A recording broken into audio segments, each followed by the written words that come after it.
రాజ్యాంగం మనకు వ్యక్తిగత స్వేచ్ఛ ఇచ్చింది కదా అని దానిని దుర్వినియోగం చేస్తే గవర్నమెంట్ ఊరుకున్న పబ్లిక్ ఊరుకోదు. డ్రెస్సుల్లోనైనా కావచ్చు, బిహేవియర్లోనైనా కావచ్చు.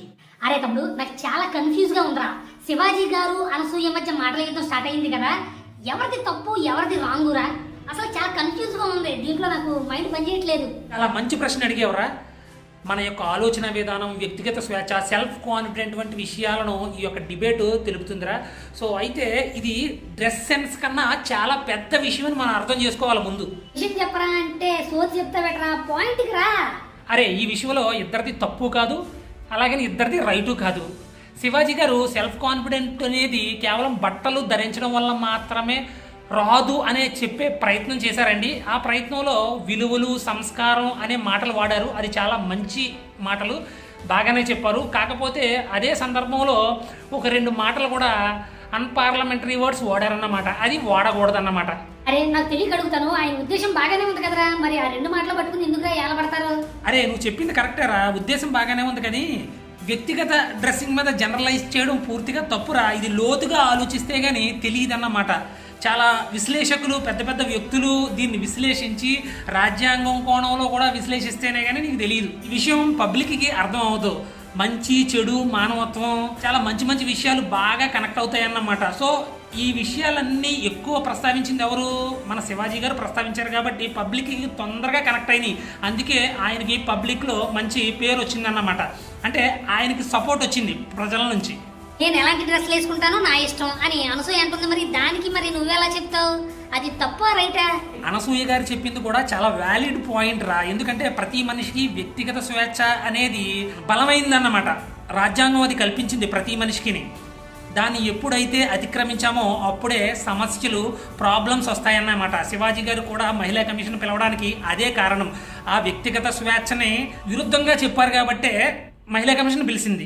అయితే శివాజీ గారు మాట్లాడిన దాంట్లో వ్యాలిడ్ పాయింట్స్ లేవా, లేక ఆవిడ మాట్లాడిన దాంట్లో పూర్తిగా తప్పులే లేవా? భలే మాట్లాడతావురా బాబు నువ్వు. అరే, విలువలు, సంస్కారం, పద్ధతుల గురించి శివాజీ గారు మాట్లాడడానికి ప్రయత్నించారు. సో అయితే కుటుంబం, సమాజం, పబ్లిక్ స్పేస్లో జీవించడం వంటివి విలువలు, సంస్కారం పరిధిలోకి వస్తాయిరా. చాలామంది ఇవే విలువలు, ఇవే సంస్కారం అని అనుకుంటారు. సో ఇదంతా కలిపి ఒక సోషల్ స్ట్రక్చర్ అంతే. ఏటారా నువ్వు చెప్పేది ఏం అర్థం అవట్లేదు. అయితే సోషల్ స్ట్రక్చర్లో నిండుగా బట్టలు కట్టుకోండమ్మా అని చెప్పడం కూడా తప్పేనా? అరే, నువ్వు చెప్పిన సోషల్ స్ట్రక్చర్ కోణంలోనే చూద్దాం రా. సమాజం అంటే వేరు వయసుల వారు, ఆలోచనలతోనూ సంస్కారాలతో కలిగిన వ్యవస్థే సోషల్ స్ట్రక్చర్, సమాజం అంటారు కదా. అయితే స్కూల్స్ దగ్గర కానీ, లేదంటే పబ్లిక్ ప్లేసెస్లో కానీ, దేవాలయాల దగ్గర కానీ, ఆఫీసెస్లో కానీ ఒక్కో రకమైన ప్లేస్కి ఒక్కో రకమైన డ్రెస్ కోడ్ ఉంటుందన్నమాట. అలాంటి ప్లేసెస్ దగ్గర మీరు నిండుగా బట్టలు కట్టుకోండి అని చెప్పడం క్రమశిక్షణతో కానీ, గౌరవంతో కానీ చెప్పినట్లయితే ఏ మాత్రం తప్పు కాదు.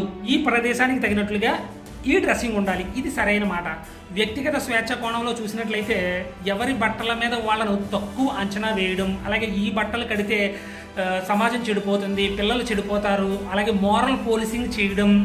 సో ఈ బట్టలు కట్టినట్లయితే సమాజంలో విలువలు ఉండవు, బట్టలలోనే వ్యక్తిత్వం, విలువలను తూకం వేయడం, క్యారెక్టర్ లేదు, ఇలాంటి మాటలన్నీ అన్జడ్జిమెంటబుల్గా ఉంటాయన్నమాట. అరే, ఇంకో విషయం ఏంటంటే శివాజీ గారు చెప్పింది తప్పు కాదురా, కొంచెం మెచ్యూర్డ్గా చెప్పుంటే ఇంకా చాలా బాగుందన్నమాట. అరే, శివాజీ గారు సొసైటీ మైండ్ సెట్ని అర్థం చేసుకుని చెప్పారు. అందుకే చాలామంది పబ్లిక్ ఆయన సపోర్ట్ చేస్తున్నారన్నమాట. అనసూయ గారు వ్యక్తిగత స్వేచ్ఛ గురించి చెప్పారన్నమాట. ఇండియన్ కాన్స్టిట్యూషన్లో సొసైటీ మైండ్ సెట్ కన్నా వ్యక్తిగత స్వేచ్ఛగా ఎక్కువ ఇంపార్టెన్స్ ఇస్తుంది. అరే, నువ్వు ఎంత చెప్పరా, డ్రెస్ సెన్స్ సరిగ్గా లేకపోతే మన కుర్రోళ్ళు కుదురుంటారేట్రా? సమాజం పాడైపోతుంది కదరా, మన పిల్లల పరిస్థితి ఏంటరా ఇలాగే వదిలేస్తేని? అరే, కుర్రోళ్ళు కుదురుగా ఉండకపోతే పోలీసు వాళ్ళు బొక్కలేసి కుమ్మేస్తారా. అందుకే రా వ్యవస్థలో ఉన్నవి. అరే, నీకు లాజిక్ చెప్పనా, చిన్న లాజిక్. చెడు గొప్పదా, మంచిది గొప్పదా? మంచిగా గొప్పదరా. మంచి కదా గొప్పది. అలాగే ప్రపంచంలో ఉన్న వాళ్ళందరూ, మన దేశంలో ఉన్న వాళ్ళందరూ మంచి గొప్పది కాబట్టి మంచిగా ఆలోచిస్తే, మంచిగా ఉండాలనుకుంటే ఇలాంటి నేరాలు, ఘోరాలు, ఇలాంటి డ్రెస్ మీద కాంట్రవర్సీలు జరుగుతాయా? జరగవు కదా. అందుకే ప్రతి ఒక్కరూ గొప్పగా ఉండాలని కోరుకుంటారు, మంచి ఆలోచనలతో ఉండాలని కోరుకుంటారు. ఇప్పుడు చెప్పు, ఆలోచనలే కదా, ఆచరణ కన్నా ఆలోచనలే కదా గొప్పవి. సో అందుకే ప్రతి వ్యక్తి మంచి ఆలోచనలతో, మంచి నడవడికతో ఉండాలి. అదే చెప్తుందిరా కాన్స్టిట్యూషన్. సొసైటీ చెడిపోవడానికి డ్రెస్సులు మాత్రమే కారణం కాదురా, అలాగని ఈ పూర్తి ప్రభావం లేదని నేను కూడా చెప్పనన్నమాట. ఎందుకంటే మన యొక్క విలువలు తగ్గిపోవడం, నియంత్రణ కోల్పోవడం, బాధ్యత తగ్గిపోవడం, నాకు నచ్చింది నేను చేస్తాను అనే మెంటాలిటీతో ఉండడం, ఇవన్నీ కూడా సమాజాన్ని చెడిపోయే విధంగా చేస్తాయన్నమాట. ఓన్లీ డ్రెస్సులు మాత్రమే కాదు, డ్రెస్సింగ్ సెన్స్ అనేది మన యొక్క యాటిట్యూడ్ని, సీరియస్నెస్ని, అలాగే రెస్పెక్ట్ని ప్లేస్ చేస్తాయి. అందుకే స్కూల్కి వెళ్ళేటప్పుడు యూనిఫామ్ని, ఆఫీస్కి వెళ్ళేటప్పుడు ఫార్మల్ డ్రెస్ని, టెంపుల్కి వెళ్ళేటప్పుడు డీసెంట్ డ్రెస్ని చాలామంది ప్రిఫర్ చేస్తారు. ఇది వాళ్ళ యొక్క డిసిప్లిన్ని తెలియజేస్తుంది అన్నమాట. అంతేగాని సొసైటీని కంట్రోల్ చేయడానికి కాదు. ఎలాగైనా బట్టలు వేసుకో, ఇది తప్పు. అలాగే నువ్వు ఇలాగే బట్టలు వేసుకో, ఇది కూడా తప్పు. ఎందుకంటే వ్యక్తిత్వం, సందర్భం, మెచ్యూరిటీ రెండూ మారుతూ ఉంటాయిరా. ఈ మధ్యలో ఉన్నదే మెచ్యూరిటీ. సో ఈ మెచ్యూరిటీ అనేది శివాజీకి ఎలా మాట్లాడాలో తెలియలేదు.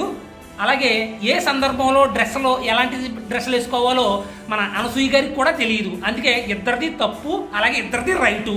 ఇంకో విషయం ఏంటంటే పిల్లలు చాలామంది చెడిపోతారు అనుకుంటారు, కానీ చూసినంత మాత్రాన అది ఇంపాక్ట్ పడదు, చెడిపోరు. ఎందుకంటే ఎప్పుడు చెడిపోతారంటే మన విలువలు నేర్పించకపోతేని, మన హద్దులు నేర్పించకపోతేని, వాళ్ళకి జ్ఞానం నేర్పించకపోతే చెడిపోతారా. అలాగే మన తల్లిదండ్రులు, గురువులు వాళ్ళు చెప్పేది మనం నేర్చుకోవాలి, వాళ్ళు కూడా మనకు చెప్పాలి.